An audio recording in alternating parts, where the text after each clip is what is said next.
এবার বাংলায় ছুটবে বুলেট ট্রেন। মেট্রোর আমূল ভোল বদলে নবান্নে বসেই মেগা মাস্টার প্ল্যান উপহার দিলেন রেলমন্ত্রী। বাংলার রেল ইতিহাসে কি আসতে চলেছে এক যুগান্তকারী অধ্যায়, এমন এক ঘোষণা যা শুধু পশ্চিমবঙ্গ নয়, গোটা পূর্ব ভারতের পরিবহন ব্যবস্থার চেহারাই বদলে দিতে পারে। কল্পনা করুন, আজ আপনি দিল্লিতে সকালে চা খাচ্ছেন আর দুপুর গড়ানোর আগেই পৌঁছে যাচ্ছেন শিলিগুড়িতে। শুনতে অবিশ্বাস্য লাগলেও সেই স্বপ্নকেই এবার বাস্তবের পথে এগিয়ে দেবার বার্তা মিলল নবান্ন থেকে। শনিবারের রাজনৈতিক ও প্রশাসনিক ব্যস্ততার মাঝেই নবান্নে এমন এক ঘোষণা করলেন কেন্দ্রীয় রেলমন্ত্রী অশ্বিনী বৈষ্ণব। জানি ইতিমধ্যেই শুরু হয়েছে জোর চর্চা। প্রশ্ন উঠছে, তাহলে কি সত্যি বাংলার মাটিতে ছুটবে বুলেট ট্রেন? আর যদি ছোটেই, তাহলে কতটা বদলে যাবে রাজ্যের অর্থনীতি, পর্যটন, ব্যবসা বাণিজ্য এবং মানুষের জীবনযাত্রা? নবান্নে বিরোধী দলনেতা শুভেন্দু অধিকারীর সঙ্গে যৌথ সাংবাদিক বৈঠকে রেলমন্ত্রী যে বার্তা দিলেন তা নিঃসন্দেহে ভবিষ্যতের এক বিশাল রেল নেটওয়ার্কের ইঙ্গিত বহন করছে।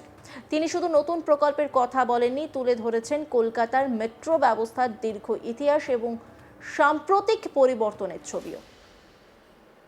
অশ্বিনী বৈষ্ণবের বক্তব্য অনুযায়ী 1972 সালে কলকাতায় মেট্রো রেলের যাত্রা শুরু হওয়ার পরবর্তী 42 বছরে মাত্র 28 কিলোমিটার মেট্রো রেলপথ তৈরি হয়েছিল। অর্থাৎ দেশের প্রথম মেট্রো শহর হয়েও কলকাতার মেট্রো সম্প্রসারণ দীর্ঘদিন ধরে ধীর গতিতে এগিয়েছে। কিন্তু কেন্দ্রীয় মন্ত্রীর দাবি, গত 12 বছরে পরিস্থিতি বদলেছে। তার বক্তব্য, প্রধানমন্ত্রী নরেন্দ্র মোদীর নেতৃত্বে কলকাতায় আরও 45 কিলোমিটার নতুন মেট্রো রেলপথ চালু হয়েছে, যা শহরের গণপরিবহন ব্যবস্থাকে নতুন মাত্রা দিয়েছে। কিন্তু এই পরিসংখ্যানের মাঝেই তিনি যে বাক্যটি বললেন, সেটাই এখন সবচেয়ে বেশি আলোচনার কেন্দ্রবিন্দু। রেলমন্ত্রী জানান, পশ্চিমবঙ্গের জন্য এবার বুলেট ট্রেনের পরিকল্পনা নেওয়া হয়েছে। শুধু তাই নয়, সম্ভাব্য রুট সম্পর্কেও তিনি ইঙ্গিত দিয়েছেন। তার কথায়, দেশের রাজধানী দিল্লি থেকে শুরু করে লখনৌ, বারাণসী এবং পাটনা হয়ে সরাসরি শিলিগুড়ি পর্যন্ত পৌঁছতে পারে এই উচ্চ গতির ট্রেন। এখানেই শেষ নয়, সবচেয়ে বড় চমক লুকিয়ে রয়েছে যাত্রার সময়সীমায়। বর্তমান সময়ে দিল্লি থেকে শিলিগুড়ি পৌঁছতে ট্রেনে দীর্ঘ সময় লেগে যায়। বিমানে যাতায়াত করলেও বিমানবন্দরে পৌঁছানো, চেক ইন, নিরাপত্তা পরীক্ষা এবং শহরে যাতায়াত মিলিয়ে বেশ অনেকটা সময় খরচ হয়। সেখানে যদি বুলেট ট্রেন প্রকল্প বাস্তবায়িত হয়, তাহলে মাত্র 6 ঘন্টার মধ্যেই দিল্লি থেকে শিলিগুড়ি পৌঁছে যাওয়া সম্ভব হতে পারে। অশ্বিনী বৈষ্ণব কি বলছেন শুনবো। 1972 में काम चालू हुआ था, लेकिन 42 इयर्स 1972 से लेके 2014 तक 42 वर्षों में मात्र 28 किलोमीटर का काम हुआ। मात्र 28 किलोमीटर, नोट करना भाई, मात्र 28 किलोमीटर का काम। 2014 में मोदी जी ने जिम्मेदारी संभाली देश की।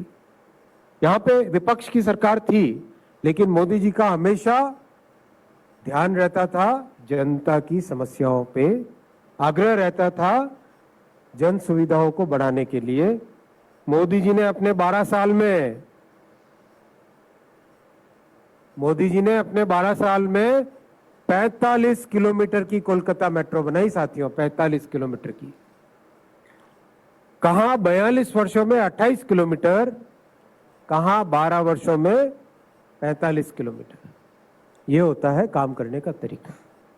और अब पश्चिम बंगों के लिए बुलेट ट्रेन का मोदी जी ने संकल्प लिया है, जो दिल्ली, लखनऊ, वाराणसी, पटना होते हुए सिलीगुड़ी को कनेक्ट करेगी।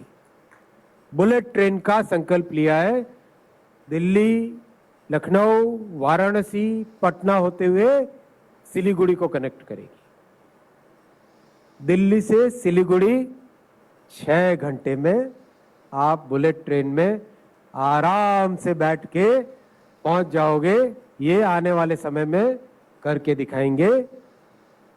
बहुत तेजी से काम करेंगे। सीएम साहब का इतना आग्रह है, इतना सहयोग है। जब आपको मैंने शुभकामना देने के लिए फोन किया, तो सीएम साहब ने अपनी तरफ से बोला कि अश्विनी दादा, अब जो अपने को रेलवे के डेवलपमेंट के लिए सहयोग चाहिएगा, मैं आगे बढ़ के आपके लिए काम करूंगा। मैं आगे बढ़ के बंगाल की जनता के लिए काम करूंगा। दादा, आपको बहुत बहुत धन्यवाद। बहुत बहुत धन्यवाद आपको। आपने जिस तरीके से सहयोग देने का प्रॉमिस किया है, मुझे पूरा विश्वास है वो सहयोग तुरंत ट्रांसलेट भी हो गया।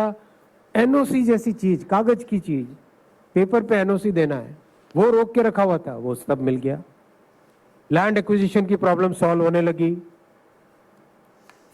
आगे आने वाले समय में तेजी से काम करेंगे सब मिलके।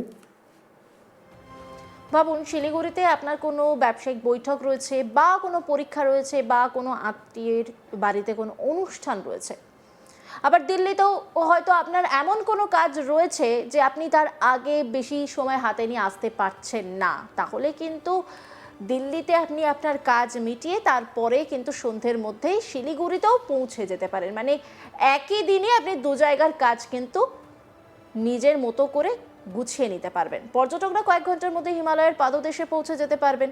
উত্তরবঙ্গ, সিকিম, ভুটান এবং উত্তর পূর্ব ভারতের প্রবেশদ্বার হিসেবে পরিচিত শিলিগুড়ির গুরুত্ব আরও বহুগুণ বৃদ্ধি পেতে পারে। তবে এখানেই একটি গুরুত্বপূর্ণ প্রশ্ন কিন্তু থেকে যাচ্ছে, এই প্রকল্প কি এখনই বাস্তবায়নের পক্ষে নাকি এটি এখনো পরিকল্পনার পর্যায়ে? বাস্তবতা হলো রেলমন্ত্রী প্রকল্পের ঘোষণা করলেও নির্মাণ কাজ এখনো শুরু হয়নি। জমি অধিগ্রহণ, প্রযুক্তিগত সমীক্ষা, পরিবেশগত ছাড়পত্র, রুট চূড়ান্তকরণ এবং বিপুল বিনিয়োগ, এই সব কিছুর পরই প্রকল্প বাস্তব রূপ পেতে পারে। ফলে সাধারণ মানুষের কাছে বুলেট ট্রেন এখনই বাস্তব নয়, তবে ভবিষ্যতের এক সম্ভাবনাময় স্বপ্ন অবশ্যই। বিশেষজ্ঞদের মতে বুলেট ট্রেন শুধু একটি দ্রুতগামী ট্রেন নয়, এটি আসলে একটি সম্পূর্ণ নতুন রেল প্রযুক্তি। এই ট্রেনের জন্য আলাদা ট্র্যাক, অত্যাধুনিক সিগন্যালিং ব্যবস্থা, উন্নত নিরাপত্তা প্রযুক্তি এবং বিশেষ অবকাঠামো প্রয়োজন হয়। বিশ্বের বিভিন্ন দেশে বুলেট ট্রেন ইতিমধ্যে পরিবহন ব্যবস্থার চেহারা বদলে দিয়েছে। জাপানের শিনকানসেন থেকে শুরু করে চীনের হাই স্পিড রেল নেটওয়ার্ক, সব জায়গাতেই দেখা গিয়েছে দ্রুত যোগাযোগ অর্থনীতিকে ত্বরান্বিত করেছে। ভারতের ক্ষেত্রেও সেই একই স্বপ্ন দেখা যাচ্ছে। বর্তমানে দেশের প্রথম বুলেট ট্রেন প্রকল্প হিসেবে সবচেয়ে বেশি আলোচনায় রয়েছে Mumbai Ahmedabad high speed rail corridor.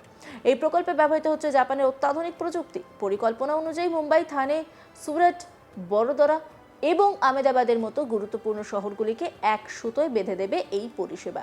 সবকিছু পরিকল্পনা অনুযায়ী এগোলে মুম্বাই থেকে আহমেদাবাদ পৌঁছতে সময় লাগবে প্রায় 2 ঘন্টা, যেখানে বর্তমানে একই যাত্রায় কয়েক ঘন্টা বেশি সময় লাগে। এই প্রকল্পের অভিজ্ঞতাই ভবিষ্যতে দেশের অন্যান্য হাইস্পিড করিডোর তৈরির ক্ষেত্রে গুরুত্বপূর্ণ ভূমিকা পালন করবে বলেও মনে করছেন বিশেষজ্ঞরা। সেই কারণেই পশ্চিমবঙ্গের সম্ভাব্য বুলেট ট্রেন প্রকল্পকে অনেকেই ভারতের দ্বিতীয় প্রজন্মের হাইস্পিড রেল পরিকল্পনার অংশ হিসেবে দেখছেন।